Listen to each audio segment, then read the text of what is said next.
নমস্কার, জয় মা দুর্গা। প্রিয় ভক্তগণ, আগামীকাল শুভ মহালয়া। এটি হচ্ছে অমাবস্যা, অত্যন্ত গুরুত্বপূর্ণ একটি অমাবস্যা। এই দিনে হচ্ছে পিতৃপক্ষ শেষ হয়ে মাতৃপক্ষ শুরু হয়, মানে দেবীর মাতৃবন্দনা শুরু হয়ে যায়। এই দিনটি অত্যন্ত শুভ দিন, কিন্তু এই দিনে কি করতে হয় না আর কি কি করতে হয় সেটাই আপনাদের সামনে তুলে ধরবো আমি। ভিডিওটি সম্পূর্ণ দেখুন। প্রথমত বলি কি করতে নেই। এই দিনটি অত্যন্ত শুভ দিন হলেও এই দিনে কখনোই আপনি নতুন জিনিস কিনবেন না, বা নতুন দোকান উদ্বোধন করবেন না, বা কোনো নতুন বাড়ি, বিশেষ করে নতুন বাড়ি বা নতুন গাড়ি, এগুলো কেনা যাবে না, বা কোনো শুভ কাজ শুরু করা যাবে না। এবার বলি কি করা উচিত।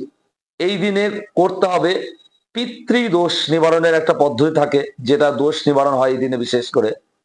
তো এটা পিতৃদোষ থাকুক আর না থাকুক, এভরিবডি প্রত্যেকে করতে পারে এটা।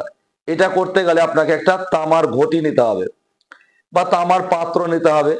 তার মধ্যে কাঁচা দুধ এবং কালো তিল এবং আতপ চাল, সাদা ফুল, গঙ্গা জল মিশিয়ে বাড়ির কোনো ফাঁকা জায়গায় ঢেলে দিতে পারবেন, বা জলাশয়ে আপনি নিবেদন করতে পারবেন। আর এই দিনটি অবশ্য নিরামিষ আহার গ্রহণ করতে হবে। এটি করুন, তাহলে পরে আপনার সারা বৎসর দিনটি বিশেষভাবে ভালো যাবে। জয় শম্ভু, হর হর মহাদেব।